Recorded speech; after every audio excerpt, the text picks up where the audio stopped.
qua non ci deve essere più niente. Bisogna cominciare subito. Coraggio, al lavoro, buttate giù. Dico bene, autore? Sì, grazie. Arrivederci, ragazzi. Ci vediamo in un prossimo film. Lo speriamo.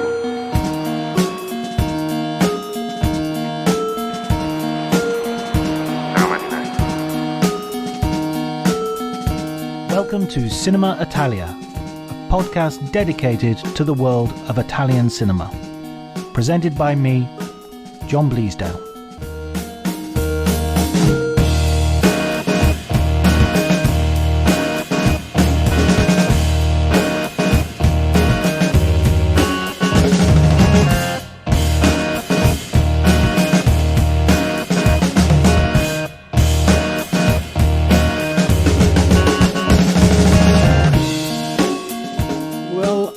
I watched Once Upon a Time in America back in 1984.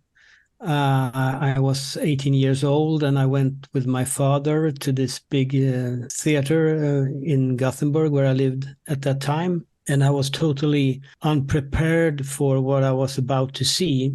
I thought it was supposed to be a kind of a gangster story, but what I got to see was kind of the story, I don't know, the story of my own life. I identified so much with the protagonist, the main character, Noodles. I was just floored by the experience, because it was nothing. I had never seen anything like it before, and it was not like The Godfather. It was not like any other film I've ever seen.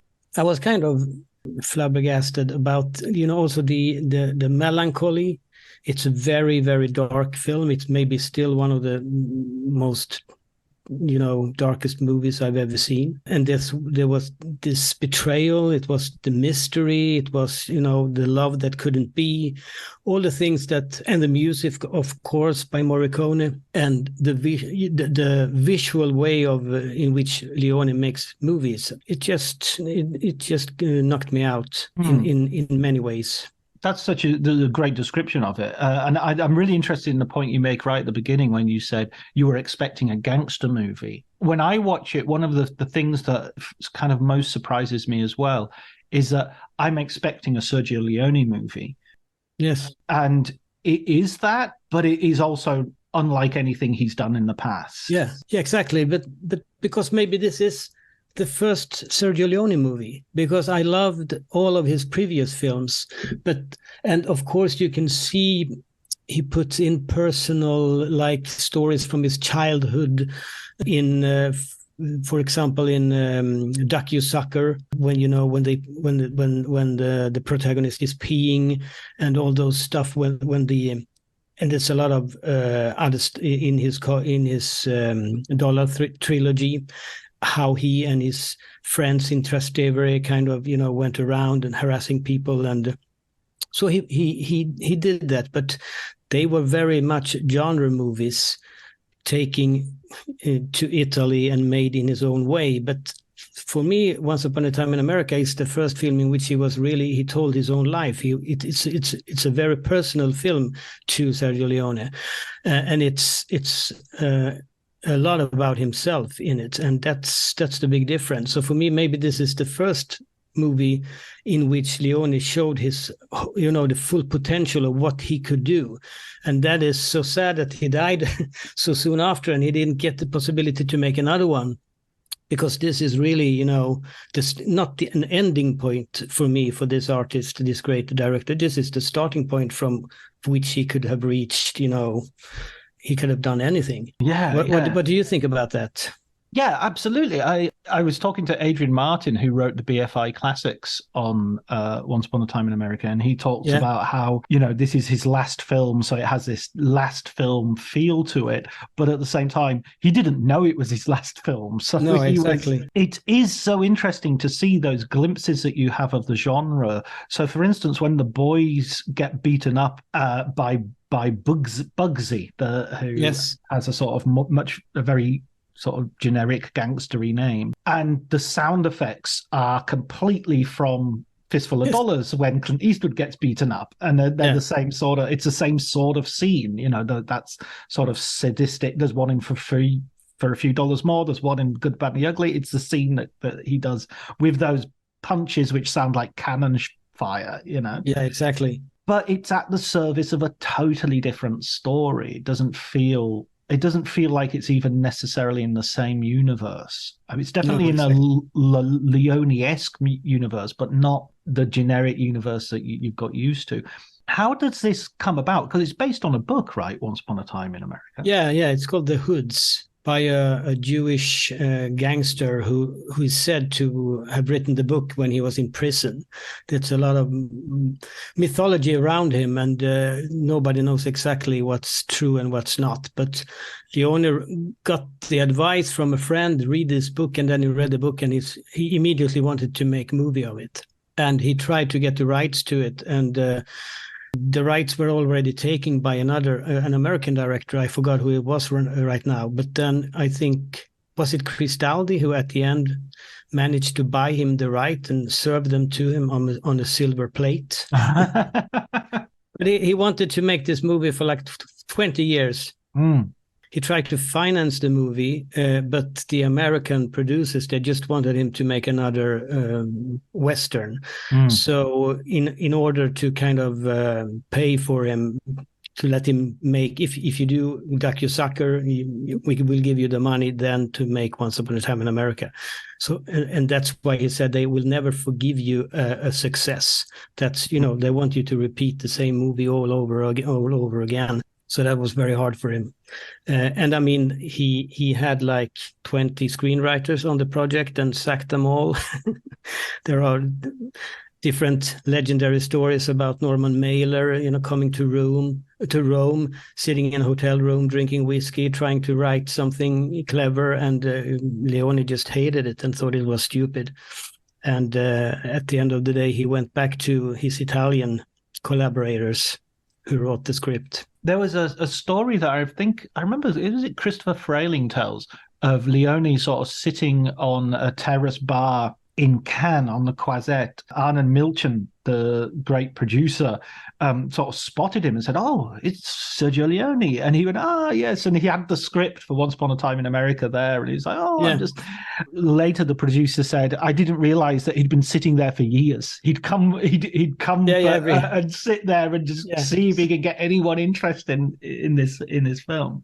Yeah, and everybody tells the same story, that when he told the story to a producer or an actor, he just kind of scene by scene explained scene by scene, line by line in the dialogue. So it took like 4 hours for him to tell the story. And everything was already there. Angles, close-ups, lines of dialogue, the whole story. And he just spellbound people, and he told the story and they just listened. And at the end, Arnold Milchan decided to make the movie, and that was fascinating.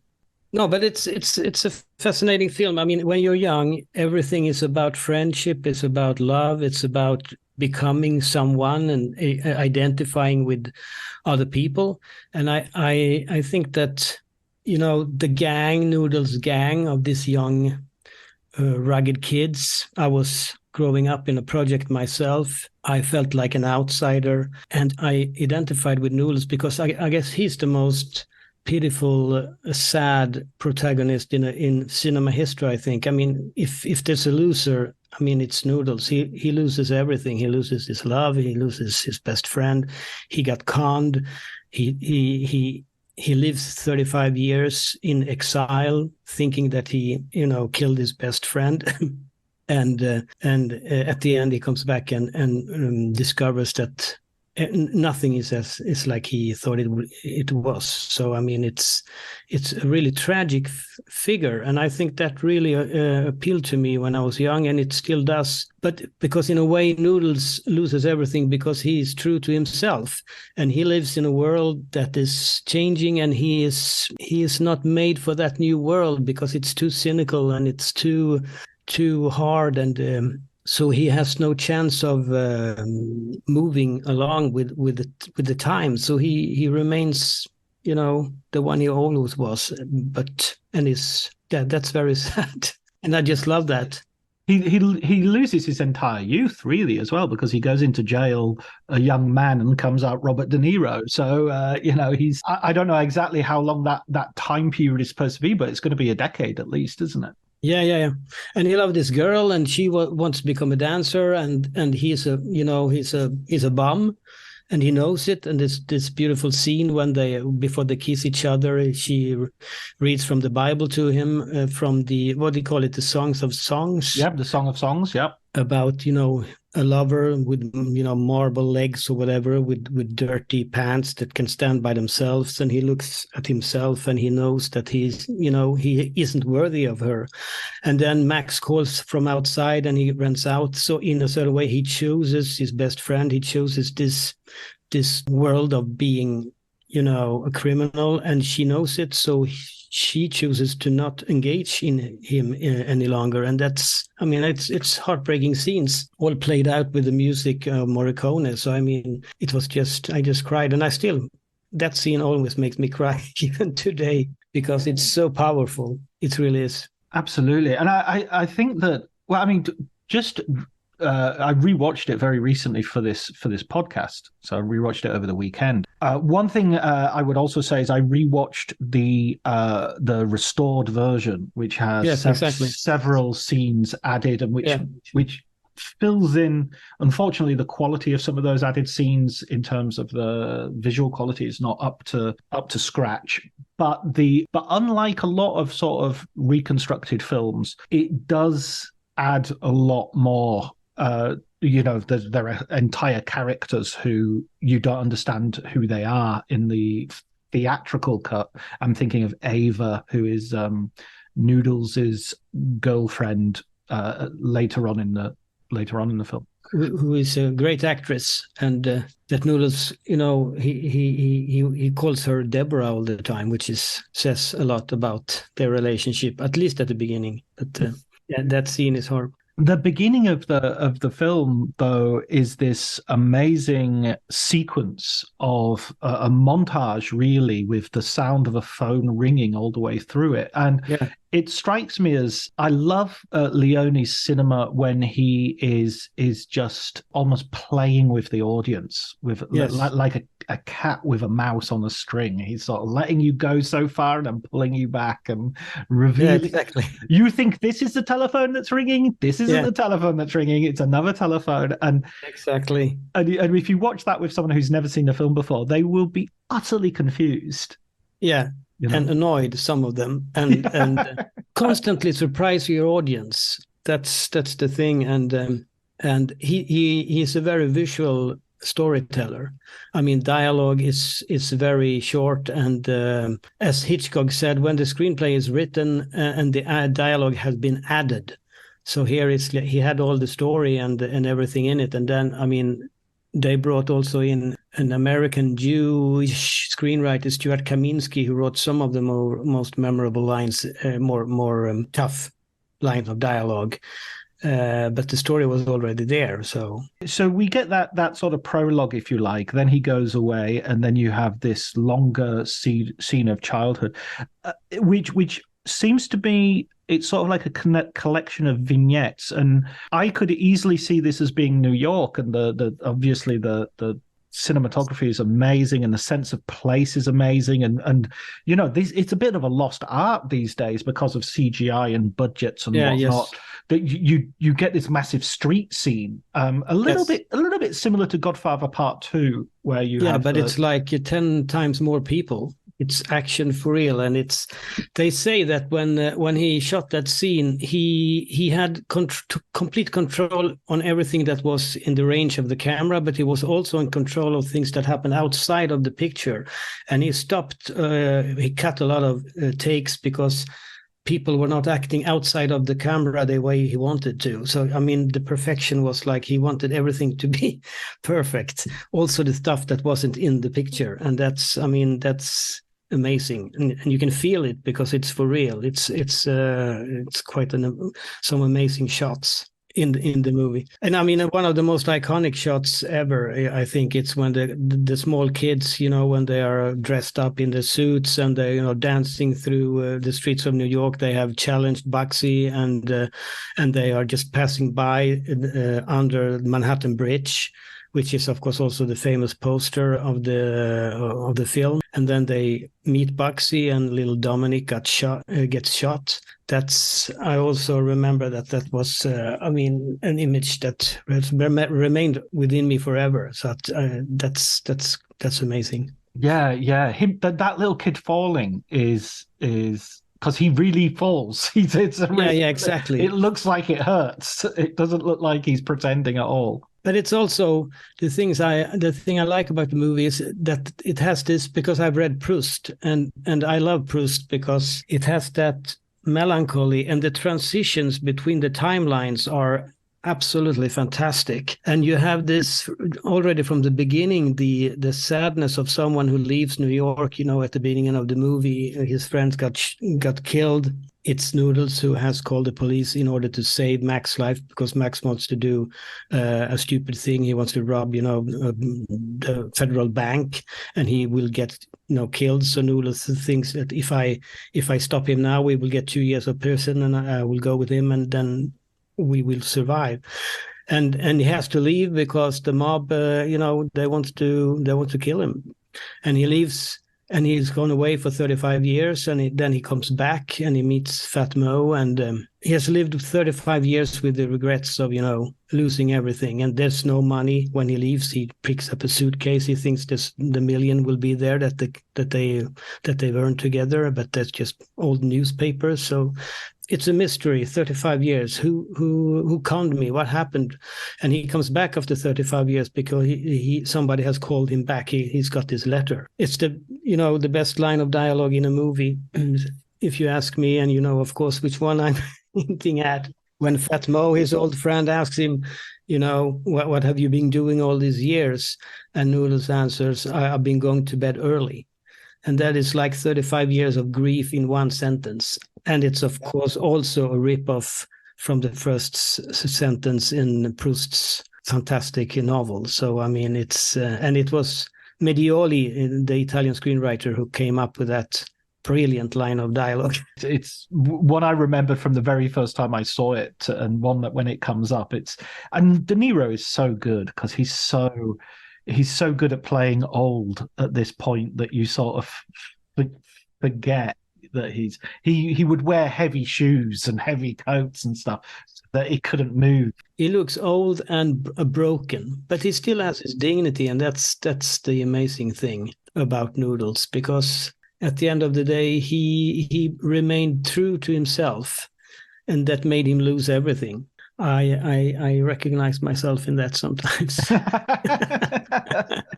Hopefully not in other aspects of Noodle's behavior, because we're going to have to get into that as well. So that story of the sort of mystery is really interesting as well. Where did the money go? What happened? Because there's an element of it where about halfway through the film, you can tell Leone is kind of going, what happened. It's like, it's no longer, the mystery isn't like a twist that you get at the end. It's something that dawns from halfway through the movie onto, that the betrayal has been the fix was in from the beginning. And that's interesting, because I remember the first time I saw the movie, I kept asking myself questions. What the hell is going on? What's happening? I wanted to know more. I wasn't sure about what I was seeing, and I have rewatched the film with friends and kids and all whatever, and it's always, the enigma remains, and that's what keeps you interested. And I think that one of the reasons I love to watch the movie all the time, because you really still feel the mystery. It's still alive, and it's also all of those interpretations about the ending and what's really going on. Maybe we can talk about it later, but that's a fascinating part to me too. So the whole section of because I remember when this was shown on TV, and even when it was shown in the cinema in England for the first time, it was split into two parts, and you would watch one in one evening and one in the other. Usually it was the childhood scenes where the first half, and then the second half was the adult scenes. Those childhood scenes, one thing I was sort of hinting at earlier is how they're a series of vignettes, and they sort of strike me that you could take them from New York and put them in Rome quite without really missing much in terms of, I'm thinking specifically as well of the sort of the relationship with Peggy, the Vienna sort of cream pastry. Yes. The Charlotte Russe. Exactly, yes. Which in itself, that is like a miniature epic. You could take that out and just have that as a... Yeah, that has a Chaplin-esque quality. Yes, yes. But it's also a very beautiful little scene, because if you bring a Charlotte Russe to this Peggy, you can have, she can touch you and you can kiss her and whatever, and the kids go there, and this young kid, he takes all his money and he buys the Charlotte Russe and he sits outside the door, and she's taking a bath, so he has to wait, and then while waiting, he just opens it up and he looks at it, and he's of course poor and hungry, so he starts to the whipped cream, and then it's the choice he has to make. Am I more interested in kissing the girl or eating the cake? And it's so beautiful, because it's about, he can't really decide. But then of course he's still a kid, so he eats, and he's hungry, and he loves, he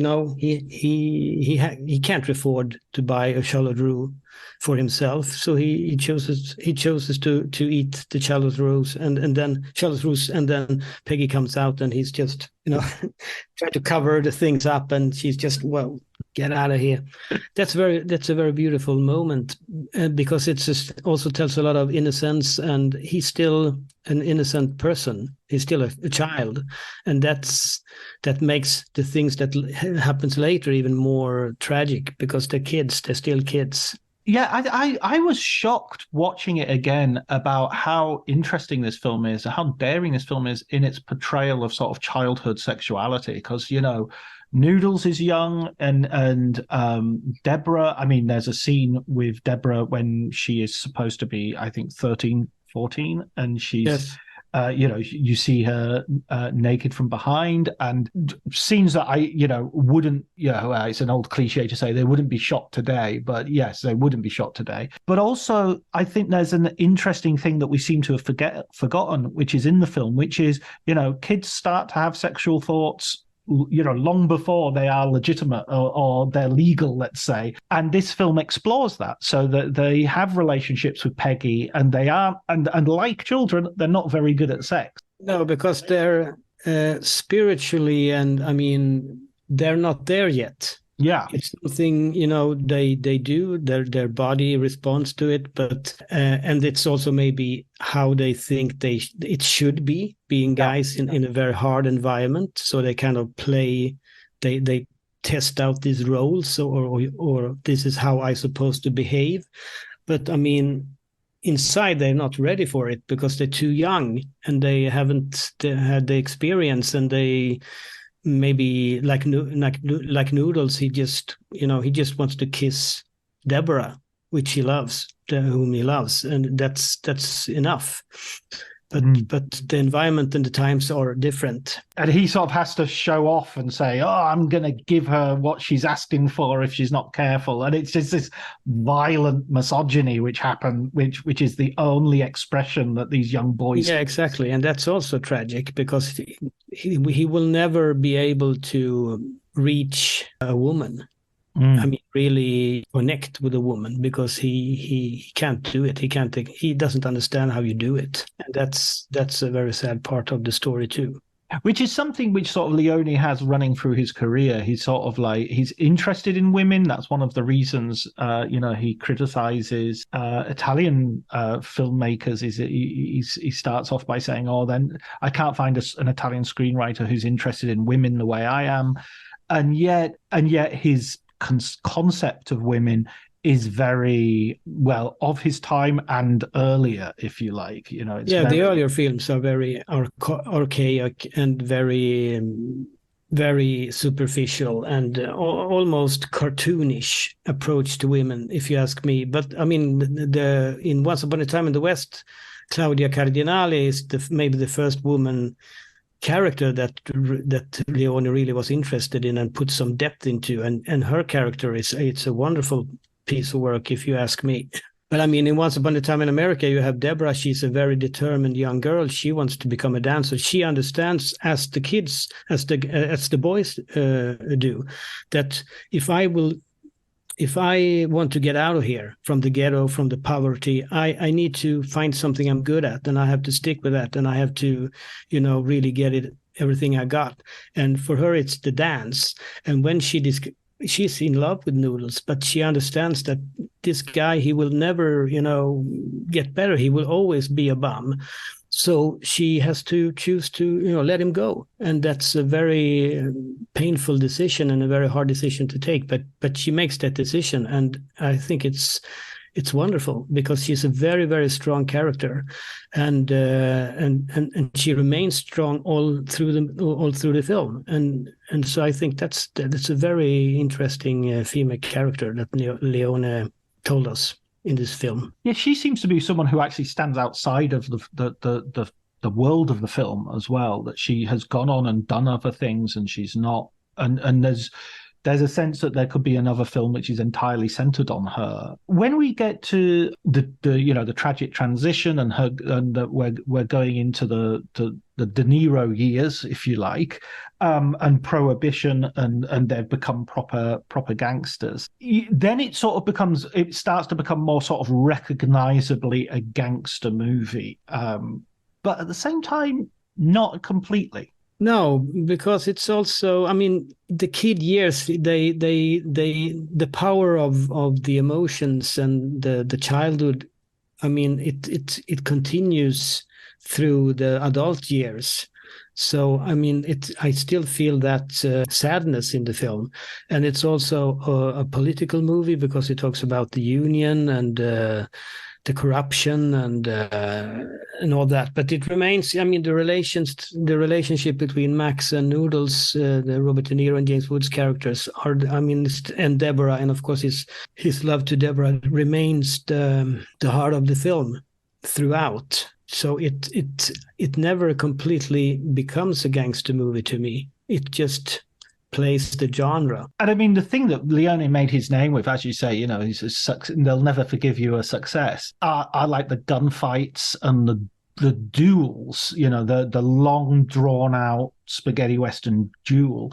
Here the violence is sort of sudden and bloody and not particularly glamorous. I mean, you have one gunfight in a sort of what appears to be a feather factory or some sort of cotton mill or something.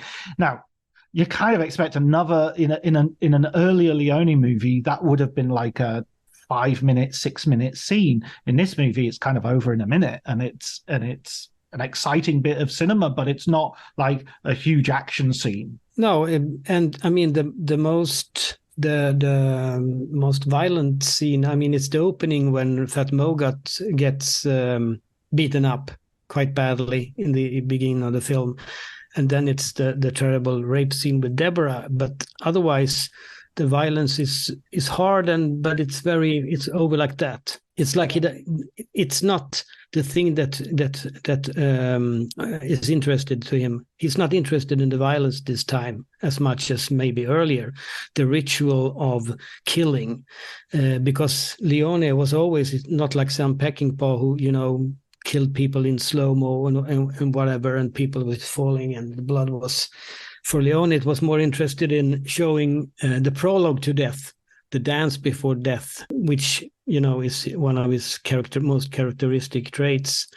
But in Once Upon a Time in America, the violence is just it's brutal, but it's kind of short. Yeah, absolutely. And maybe a technological thing, once you get the machine guns, it becomes a fairly clumsy, straightforward way of just spraying the scene with a machine gun. And Treat Williams, for instance, gets shot with a machine gun at a certain point, and it's not even a Godfather level of sort of glamorous, inventive murder. It's much more industrial.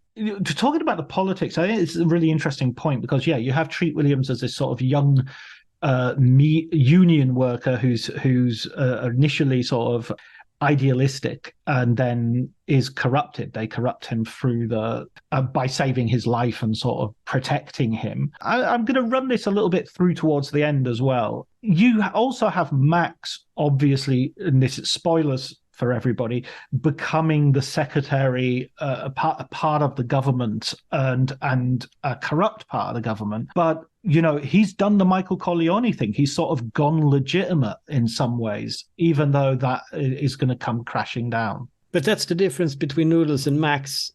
From the beginning, when Noodles comes out of the prison, Max has already started to work with the mob, the organization that is also, of course, working with the union. And Noodles is very skeptical about that. He wants, and because he still lives in the past in a certain way. He doesn't want to work with the corporation. He wants to do stuff by himself, the little gang together. He doesn't want to have any bosses. And Max is trying to convince him that we have to do this. And Noodles kind of says, well, they ask us to get rid of this guy, but tomorrow they will ask me if it's okay if we get rid of you. And for me, that's not okay. It's politics. I just I want this cash and I want us to go out and get it. And everything rest is bullshit. And it will just, split us apart. So that's the big difference between them. And that's why Noodle at the end loses and Max, he climbs the ladder like Corleone and he goes all the way to the top and becomes this mythological figure, Secretary Bailey, who is a man with a lot of power. But in a certain sense, Max has also lost everything because he lost his best friend too. Yeah, we have this wonderful meeting at the end, but we can talk about more maybe later. But even as we're going on with the sort of the rise of the gang and the other scenes, there is a scene, a character who's introduced who is sort of an extension, if you like, of this idea of the connection between sex and violence, which is Tuesday Weld's character, who initially works at a bank that the gang is going to hold up, or a diamond. They're stealing the diamonds from a sort of. Now, I have real problems with this scene, and I think most people watching it today might find this scene difficult to watch because essentially it's a setup. Noodles rapes the Tuesday Weld character, but there is a sense that is part of the setup, although it's extremely ambivalent, to say the least.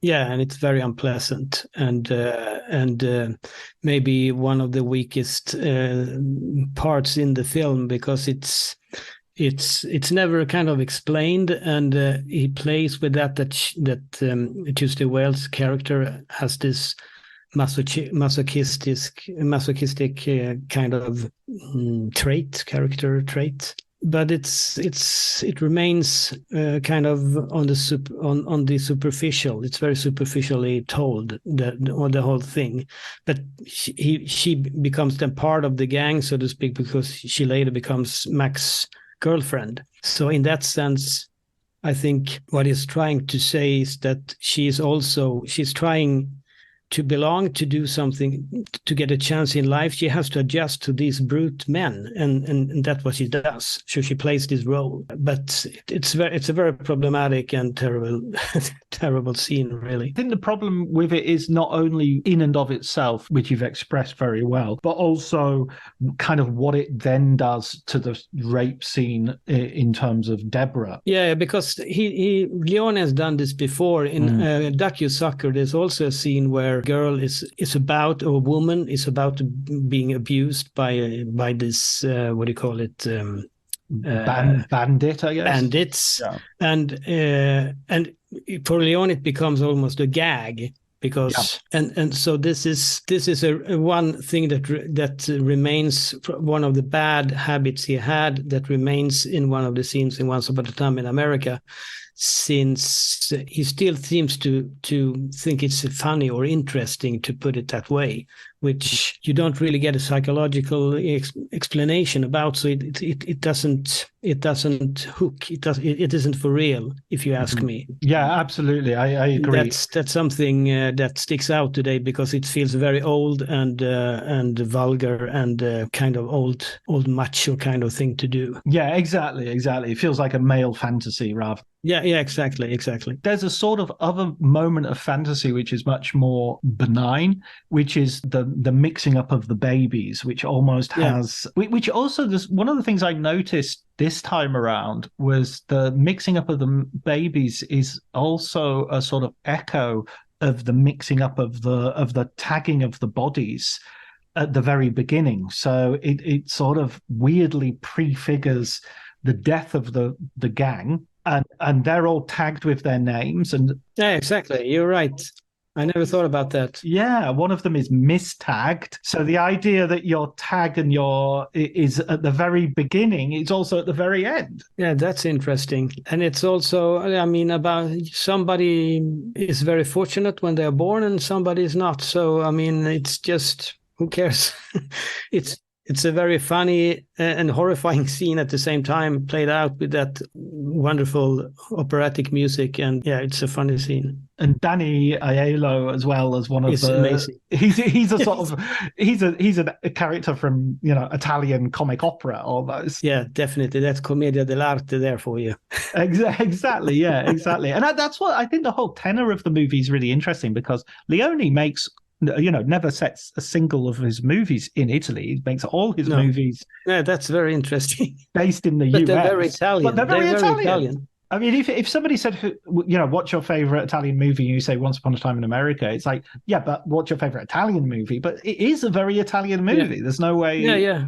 But it's also, I mean, it's, as we talked about, it's very melancholic, it's very sad, but it's also very playful and it's funny. And when they're young, when they do all these dangerous, stupid things, when they, there's a lot of very funny moments in the film, which I think is also, memories from the childhood of Sergio Leone when his gang ran around Trastevere and just made stupid things. It has both, and that's very Italian, I think. Think of him reading on the toilet as well. He's reading Martin Eden, the Jack London. Fantastic. Novel, which of course was made into a film quite recently. I know Italian. Yeah, it was quite good. Yeah, it was one of the with Luca Marinelli again. So as we get, let's go on to the later scenes. Let's start with the scene with Deborah, which of course is filmed famously in Venice on the Lido. The hotel and the dinner, and he takes her out for this date, and he does everything he can think of to sort of impress her, but it doesn't work, and it's not. He destroys any hope of happiness that he might have had with her in a rape, which whenever I rewatch this film, I always think it's over before it's over. It's sort of like it just continues. That's horrifying, and it's a horrifying scene, and it's not very explicit. It's in the way that you see a lot of things. You just see her face and his face and hear her scream and her dress and it just goes on and on and on, and it's a horrifying scene. It's like Noodles killing everything he loves and killing himself. It's like he wants to destroy every possibility of redemption for himself, making that decision. Elizabeth McGovern, I read in an interview, said it was a very hard scene to shoot. Obviously, it's the hardest scene to watch in the whole movie. I think in the extended version, there's a really interesting context here in that they flesh out the role of the chauffeur, who of course is played by the film's producer.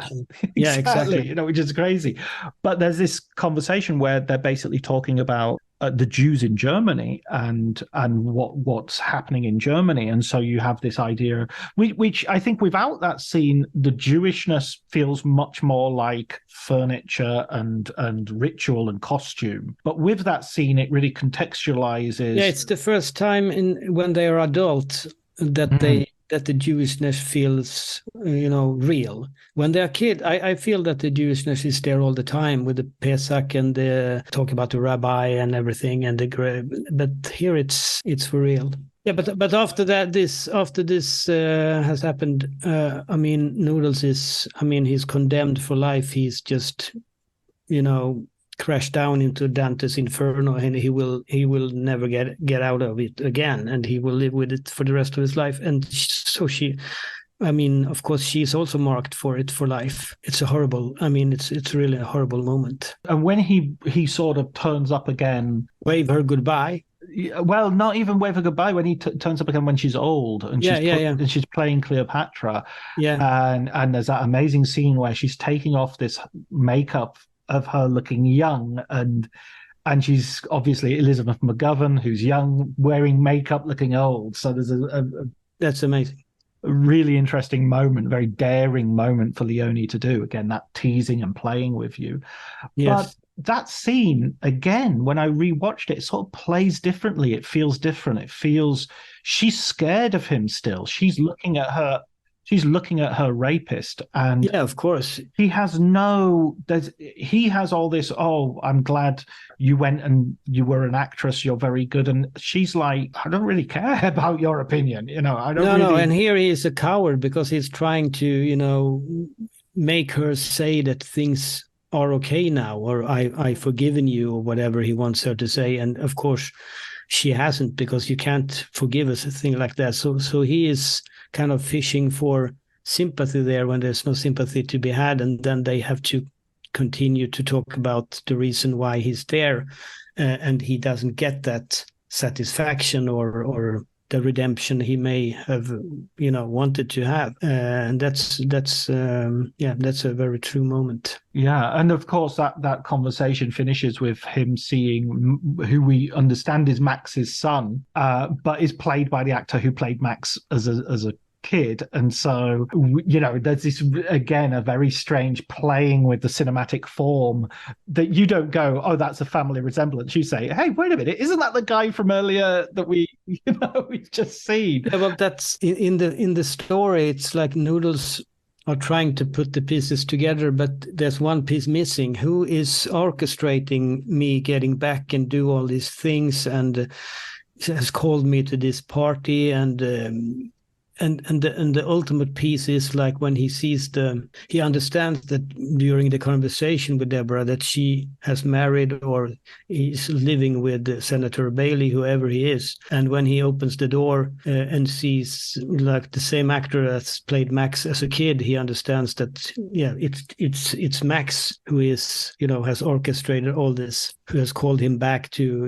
whatever it is. And that's a very striking moment, I think. Now, I've got a theory about, and so we're right on to the end of this revelation, and I have a theory about this, because I always thought that this was a flaw in the plot, but I think on rewatching it and reconsidering it and thinking about it, I don't think it's a flaw anymore. I'll lay it out and see what you think of this. So my theory of the flaw is when he confronts Secretary Bailey / Max is basically saying, you have to kill me because you deserve it, and because I'm going to go in, they're going to kill me anyway, and I'd rather give you this opportunity of revenge. I'd rather you killed me than my old allies, now enemies, do. And he says, I've seen you in the papers. He has this thing where this guy's famous. This guy is famous on a national level. He's been in Buffalo for 35 years. He's not been in China. So he's been seeing the newspapers. He's seen Max's photograph. There's no way he could not know that Max and Senator Bailey are the same person, right? I've always thought that this was a flaw in the movie, that it just, it had to be this revelation. But when he says to Max, when Senator Bailey, he refuses to recognize Senator Bailey as Max. He says, I had a friend once. That means that he always knew that he didn't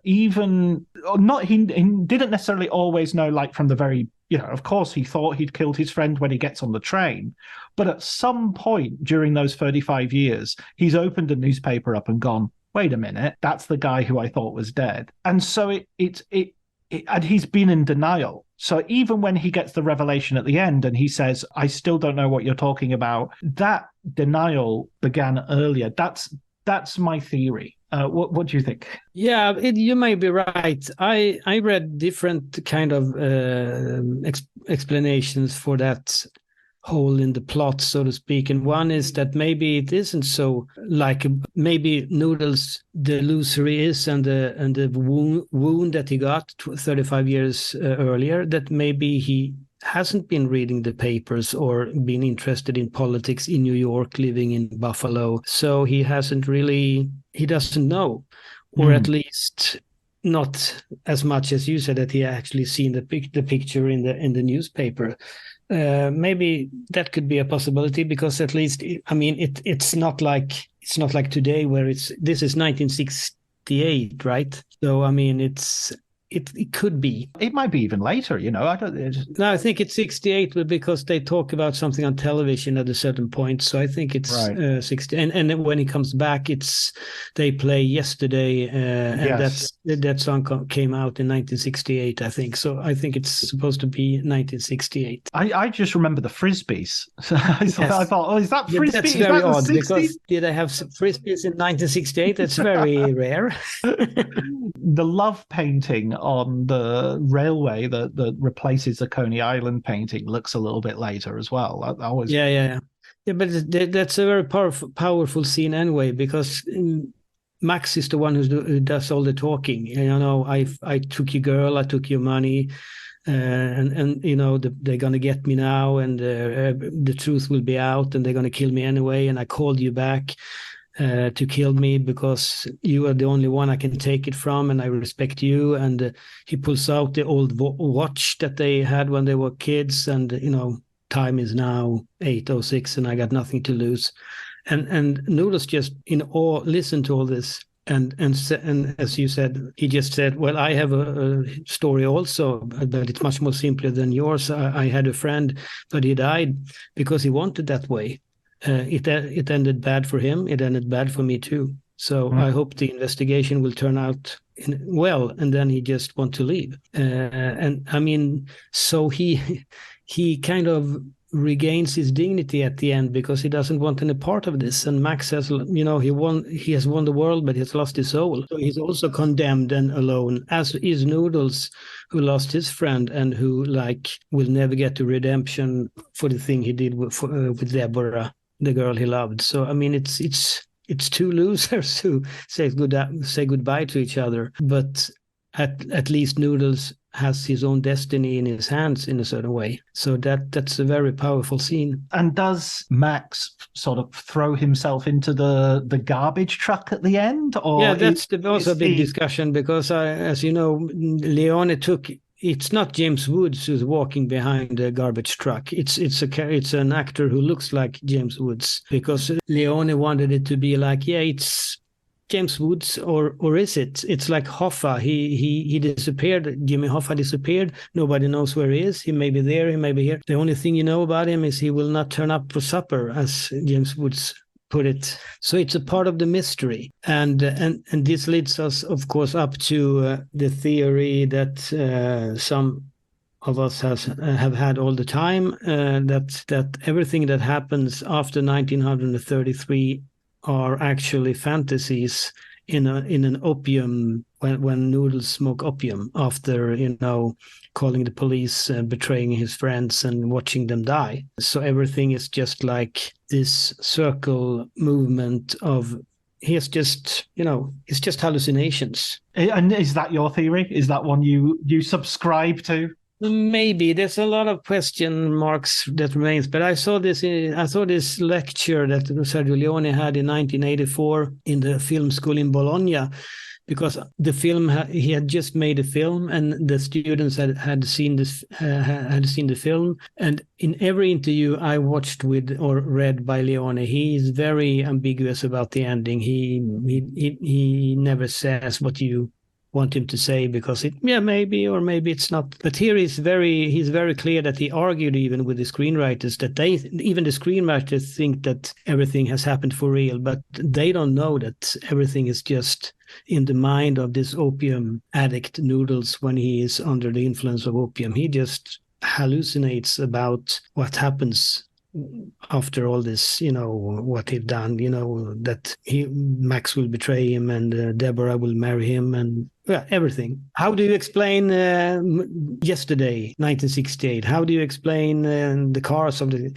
It's hard to explain, but in a certain sense, it makes sense because it's also. I mean, Once Upon a Time in America is also it's a very complicated, layered, profound story about time and lost friendship and lost love and lost dreams. But it's, as always, Sergio Leone said, it's also a film about cinema. It's a film about a certain way of making cinema, a certain way of, conceiving cinema. And so it's mythology. And in that sense, it makes sense to me that maybe this is just happening in Noodle's head. And when we see that last shot, that amazing sort of gut punch of a last shot of him looking straight at the camera, but there's a screen in front of him.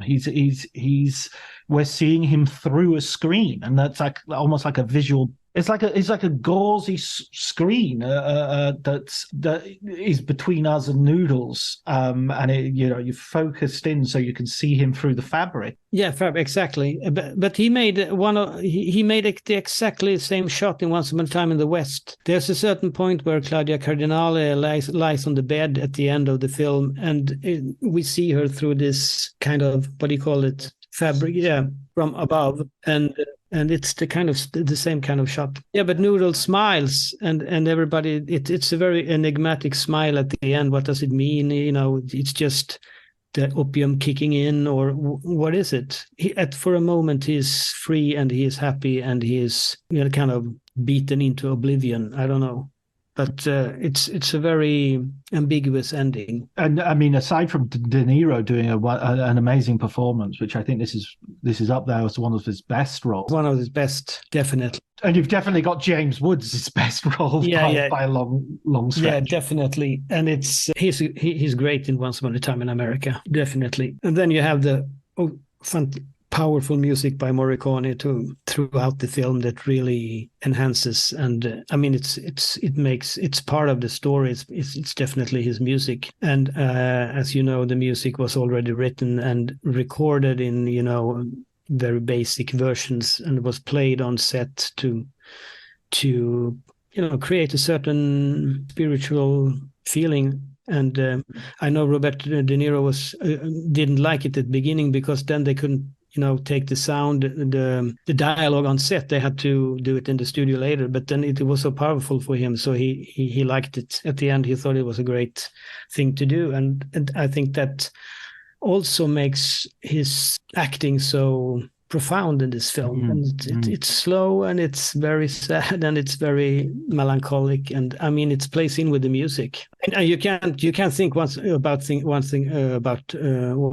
a Time in America taking away the music of Morricone. Then it's every image will have another meaning. The weird choice as well, which is goes with all these amazing choices in this film, of having one of the characters play the panpipes. So I talked to Morricone once. I made an interview with him like 8 years ago, and we talked about Once Upon a Time in America, and I told him how much that film meant to me, and he listened very patiently. And I thought, well, it's interesting for him to hear that I love this film so much, and I can explain it to him. But then I understood that he was so patient because he knew how important it was for me to tell him about it. So he was very.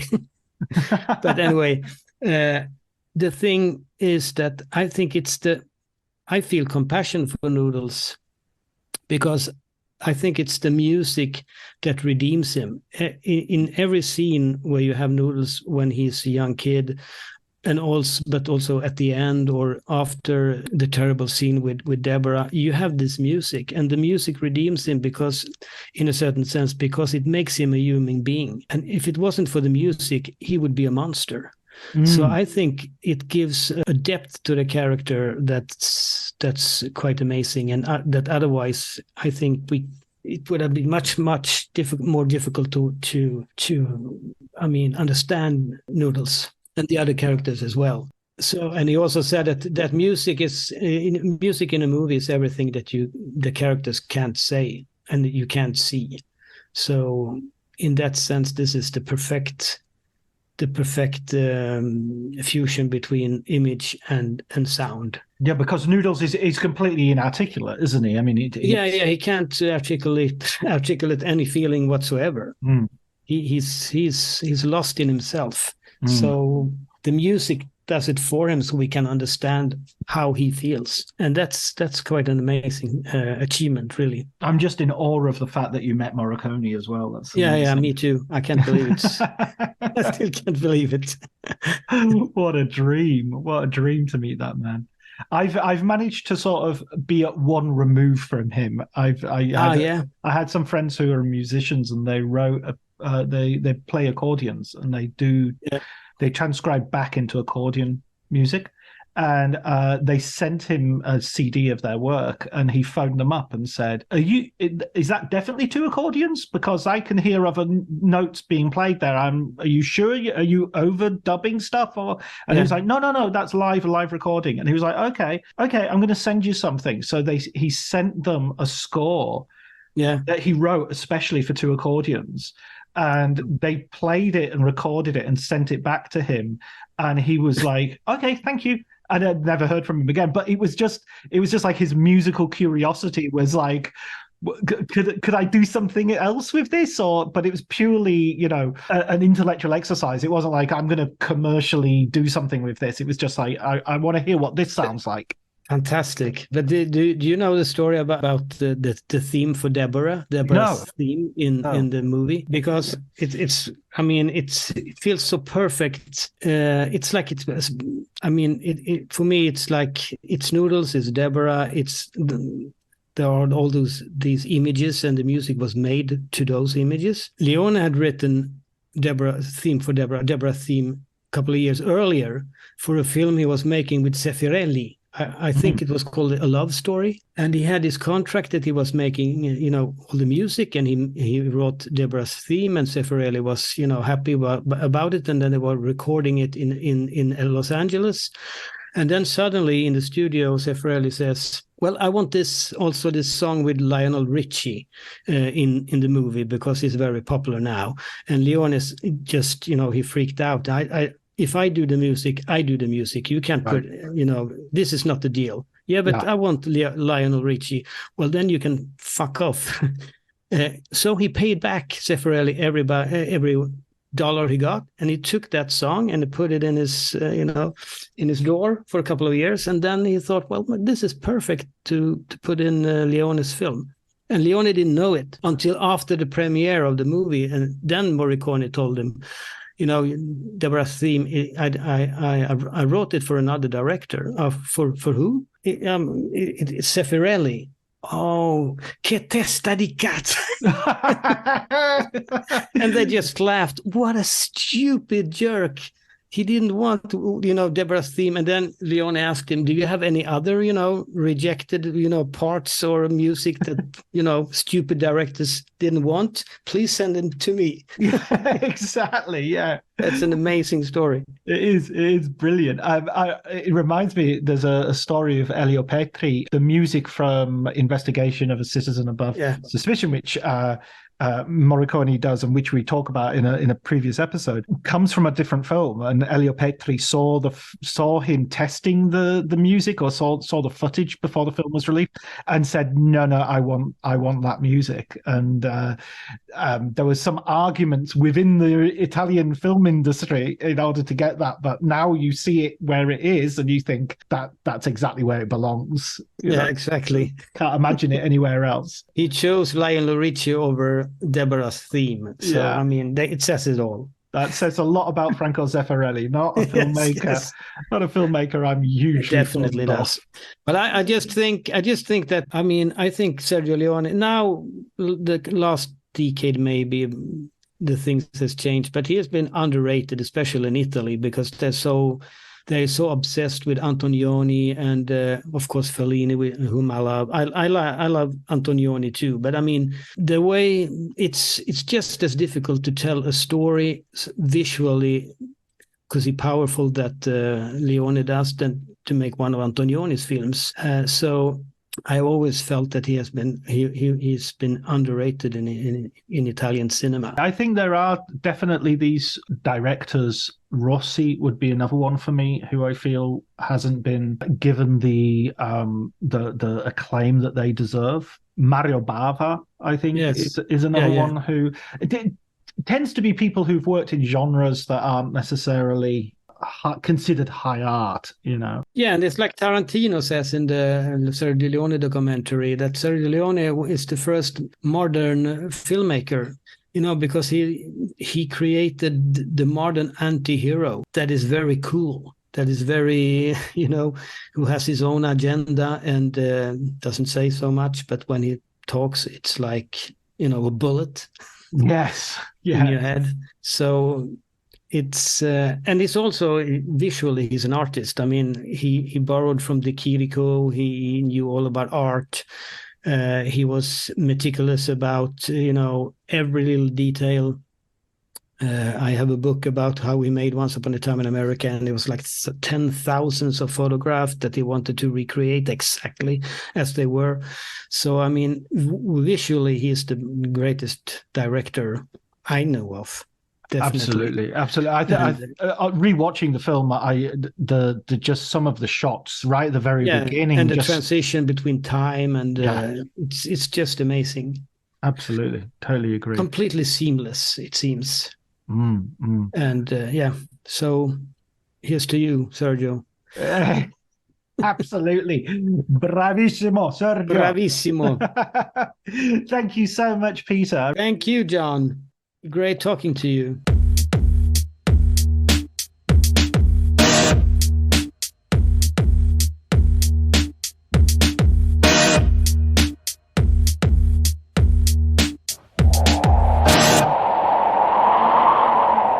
Arrivederci ragazzi, ci vediamo in un prossimo film. Lo speriamo.